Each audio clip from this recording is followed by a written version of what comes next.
Very good evening प्यारे बच्चों, कैसे आप सब लोग, कैसी लाइफ जी रहे हो? बढ़िया। आप सब लोग बड़ी अच्छी तरह से अपना साइंस पढ़ रहे होंगे और मुझे पूर्ण विश्वास है कि आप प्रैक्टिस भी कर रहे होंगे और अपने इस बहुमूल्य समय का सही से इस्तेमाल कर रहे होंगे।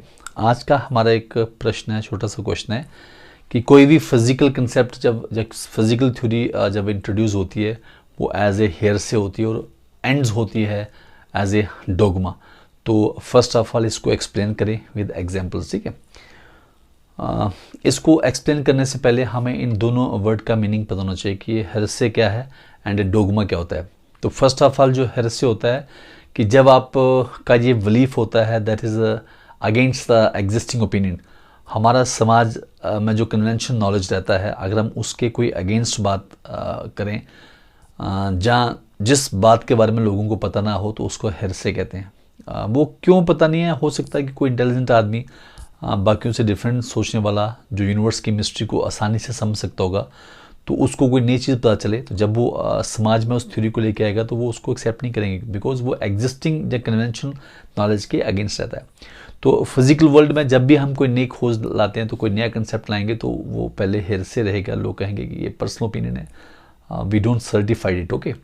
लेकिन जब साइंटिफिक थ्योरी को हमारी जो ज्यूरी होती है, बड़े सारे लोग उस पर गौर करें और एक न्यू, ऐसे कहते हैं, पेबल्स डेवलप कर दें in the minds of intelligent people, जब उसको वो स्टडी करें और उसके बाद रियलाइज़ करें कि हाँ यार ये तो सही बोला था, तो वो फिर एज ए जिसे कहते हैं कि एक नई opinion with belief and proof बन जाती है और फिर उसको सभी लोग एक्सेप्ट कर लेते हैं। That is a dogma. Dogma mean that belief which is accepted by all without any questioning. और वो कब होता है? जब उसको हम लोग जो एग्जिस्टिंग जो कंटेम्प्रेरी वर्ल्ड होता है, जब उसको सही तरीके से एक्सप्लेन कर देता है। तो हम लोग ये कहते हैं कि जो डोगमा है वो हमारे पास वो बिलीफ है जिसको सब लोग एक्सेप्ट कर ले, और हेयर से जो होता है कि जो एग्जिस्टिंग बिलीफ के अगेंस्ट ओपिनियन हो, वो गलत भी हो सकती है, ठीक भी हो सकती है। ये जरूरी नहीं है कि हेयर से डोगमा ही बनेगा।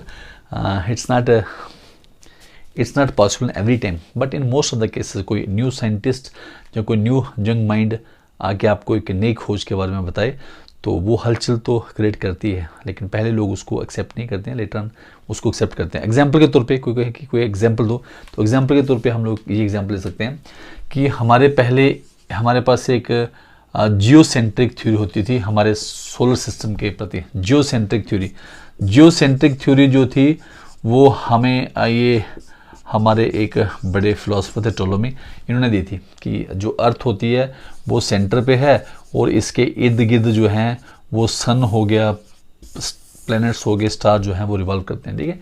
तो जो जियोसेंट्रिक थ्योरी काफ़ी देर तक एग्जिस्टिंग रही थी, लेकिन इसके बाद हमारे पास एक हेलियोसेंट्रिक थ्योरी आई। हेलियोसेंट्रिक थ्योरी थी कि सन जो है वो सेंटर पे होता है और बाकी प्लैनेट्स इसके इर्द गिर्द रिवॉल्व करते हैं। और इस थ्योरी को गैलीलियो गैलीली, इटली के एक फिलोसफर साइंटिस्ट, उन्होंने दिया था, क्योंकि उस वक्त जो बुद्धिजीवी लोग होते थे, जो चर्च चलाते थे, जो यूनिवर्सिटी चलाते थे, उन्होंने कहा कि ये पीपल्स को बरगला रहा है, उनको एग्जिस्टिंग लॉ जहाँ जो सिस्टम होते हैं रिलीजियस कम सोशल सिस्टम है उसके अगेंस्ट एक र्यूमर स्प्रेड कर रहा है, तो इसके लिए गैलीलियो गैलीली को पनिश कर दिया गया था। लेटर ऑन इसी थ्योरी को न्यूटन ने, केपलर ने साइंटिफिक तरीके से एक्सप्लेन किया।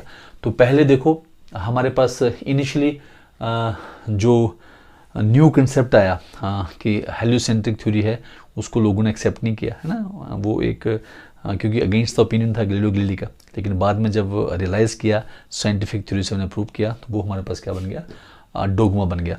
तो इन सिंपल हम लोग कह सकते हैं कि जब कभी कोई साइंटिफिक थ्योरी इन मार्केट में ब्रिंग करती है, कोई न्यू आइडिया देते हैं, तो उस पर लोग इतने आसानी से विश्वास नहीं करते, वो पब्लिक ओपिनियन ही कंसीडर करते हैं, क्योंकि एग्जिस्टिंग कन्वेंशन थ्योरी को वो मान नहीं रहा होता। लेकिन जब हमें पता चले कि वो एक न्यू हलचल न्यू माइंड में क्रिएट कर देता है, तो जब उसको वेरीफाई कर दिया जाए तो वो एक एग्जिस्टिंग बिलीफ बन जाता है। यही इसका मीनिंग है। We have lot of examples such kind of happening in previous time and in existing time also. जैसे हम आगे पढ़ेंगे, हमें पूरा विश्वास है कि आप इसको थारली एंजॉय करोगे। फिज़िक्स को पढ़ते रहो, scientific attitude and scientific theory और साइंटिफिक मेथड्स का इस्तेमाल करें और अपना बहुत सारा ख्याल रखें। Do believe in your self and science को पढ़ते वक्त कभी भी जिसे कहते हैं कि टेंशन ना लें, ट्राई करें इसको जितना सिंपल बना सकते हैं उतने बनाएं, क्योंकि मैं फ़िज़िक्स की पुनः बात करता हूँ कि फ़िज़िक्स में हम लोग क्या करते हैं कि हमें रट्टी रटाई चीज़ों पे विश्वास नहीं करना करते हैं, हम लोग कंसेप्ट को समझते हैं और जब भी फिर उसके बाद उसको रियलाइज़ करके उसको उसमें मास्टरी हासिल करते हैं और जब एग्ज़ाम में जाते हैं तो बिल्कुल फ्रेश माइंड के साथ जाते हैं।